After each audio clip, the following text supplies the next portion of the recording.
పరకాల నియోజకవర్గం సంగెం మండలం తీగరాజుపల్లిలో నూతనంగా ఏర్పాటు చేసిన గ్రంథాలయాన్ని రాష్ట్ర గ్రంథాలయ చైర్మన్ డాక్టర్ రియాజ్ ముఖ్య అతిథిగా హాజరై ప్రారంభించారు. తీగరాజుపల్లి గ్రామాన్ని ఆదర్శంగా తీసుకొని జిల్లా వ్యాప్తంగా గ్రామ మండల స్థాయిలో యువత గ్రంథాలయ ఏర్పాటు కృషి చేయాలని, పుస్తకాలే సామాజిక సమస్యలకు ఔషధాలని, రాష్ట్రంలోని గ్రంథాలయాలను 3 వర్గాలుగా విభజించుకొని ప్రస్తుతం నడుస్తున్న గ్రంథాలయాలుగా చేయూతనిస్తే ప్రారంభమయ్యే గ్రంథాలయాలుగా, అవసరమైన చోట కొత్త గ్రంథాలయాలుగా ఏర్పాటయ్యే అంశాల ఆధారంగా గ్రంథాలయాల అభివృద్ధికి కృషి చేస్తున్నామని, ప్రతి గ్రంథాలయంలో యువత పోటీ పరీక్షలను ఎదుర్కొనే విధంగా సామాజిక స్పృహ పెంపొందించుకునేలా దినపత్రికలను ఏర్పాటు చేస్తున్నామని విలేకరుల సమావేశంలో రాష్ట్ర గ్రంథాలయ చైర్మన్ డాక్టర్ రియాజ్ పేర్కొన్నారు.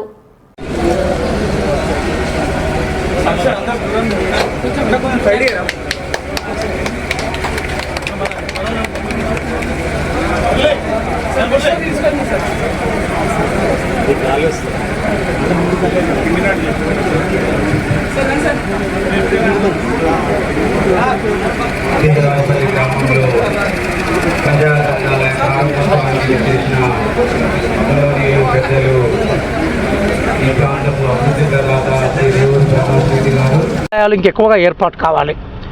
చదువురులు ఎంతమంది ఉన్నారో వాళ్ళకు అనుగుణంగా గ్రంథాలయాలు లేవు. కేరళ లాంటి రాష్ట్రాలు, తమిళనాడు, కర్ణాటక లాంటి రాష్ట్రాలు కొంత ముందున్నాయి. బాగా వెనుకబడి రాష్ట్రాలు బీహార్, రాజస్థాన్, యూపీ ఇవి చాలా వెనుకబడిపోయిన లైబ్రరీలో. తెలంగాణ రాష్ట్రం మధ్యస్థంగా ఉంది. అయితే గత గవర్నమెంట్ 10 సంవత్సరాల నుంచి గ్రంథాలయాల మీద ప్రత్యేక శ్రద్ధ పెట్టలేదు, అసలు దీని గురించి ఆలోచించలేదు. ఇప్పుడు నేను చైర్మన్ అయిన తర్వాత గౌరవనీయులు రేవంత్ రెడ్డి గారి యొక్క దీవెనలతోటి, వారి యొక్క ప్రోత్సాహంతో గ్రంథాలయాలకు ఉత్సాహాన్ని ఇచ్చి వాటిలో వైభవాన్ని తీసుకొచ్చే ప్రయత్నం చేస్తాం. కాబట్టి ఇప్పుడు మేము స్టడీ చేస్తున్నాం, ఎక్కడెక్కడ ఏ సమస్యలు ఉన్నాయి. ఒక అవగాహనకు వచ్చిన తర్వాత ఆ సమస్యల పరిష్కార దిశగా మేము తీసుకుంటాం. ఒక 2 వసంతాల కాలంలో ఒక 1 year అంతా స్టడీ కేటాయించాం. మరో సంవత్సరం మొత్తం వీటికి సంబంధించి అభివృద్ధి చేస్తాం. త్వరలోనే గౌరవ ముఖ్యమంత్రి గారు గ్రంథాలయ వారోత్సవాల సందర్భంగా గ్రంథాలయాలకు సంబంధించిన అదనపు నిధులు, వాటికి సంబంధించిన గొప్ప అభివృద్ధి మీద ఒక ప్రణాళికను ప్రకటిస్తారు. తద్వారా మేము ముందుకు పోయే ప్రయత్నం చేస్తాం. ఇక్కడ విషయంలో రేవూరి ప్రకాష్ రెడ్డి గారు కూడా సభాముఖంగా హామీ ఇచ్చారు. గ్రంథాలయ అభివృద్ధి కోసము వారి నిధుల కేటాయింపు కానీ వారి కృషి కానీ ఉంటుందనుకున్నాం. కాబట్టి జిల్లా మంత్రులు, ఎమ్మెల్యేలు వాళ్ళ సహకారంతో మేము డెఫినెట్గా లైబ్రరీలకి పూర్వవైభవాన్ని తీసుకొచ్చే ప్రయత్నం చేస్తాం. జెఫర్సన్ ఏమంటాడంటే, unless the people are aware the concept of democracy will not be successful one. అంటే అర్థం ఏంటంటే, ప్రజలు చైతన్యం కాండని రోజులు ప్రజాస్వామ్యం వర్ధిల్లదు. నిజమైన ప్రజాస్వామ్యం కావాలనుకుంటే రాజీవ్ గాంధీ గారు ఒక స్వప్నాన్ని కన్నారు, గ్రామ పంచాయతీలు అభివృద్ధి కావాలని. అందుకోసమే రాజ్యాంగ సవరణ 73-74 రాజ్యాంగ సవరణ జరిగింది పివి నరసింహారావు గారి ఆధ్వర్యంలో. అంటే గ్రామాలు, పంచాయతీరాజ్ వ్యవస్థ పటిష్టం కావాలనుకున్నప్పుడు ప్రజల్లో చైతన్యం రావాలి. ఆ చైతన్యానికి భూమికే గ్రంథాలయాలు. కాబట్టి ఖచ్చితంగా వాటిని బలోపేతం చేస్తాం. ఆ బలోపేతం ద్వారా మేము ప్రజాస్వామ్యాన్ని ప్రజల్లో తీసుకొస్తాం. ఈరోజు రాహుల్ గాంధీ గారు మొత్తం కశ్మీర్ నుంచి కన్యాకుమారి వరకు, ఐజ్వాల్ నుంచి మనకు దాదాపుగా మన గుజరాత్ వరకు పాదయాత్ర చేశారు, ముంబై వరకు. ఆ పాదయాత్రలో కూడా ప్రజలను చైతన్యం వచ్చే ప్రయత్నం చేశారు. ఆ చైతన్యాన్ని పుస్తకాల రూపంలో మేము తీసుకుంటాం. కొంచెం పార్టీ ఐడియాలజీ ప్రకారం గ్రంథాలయాలను మేము సమర్థిస్తాం.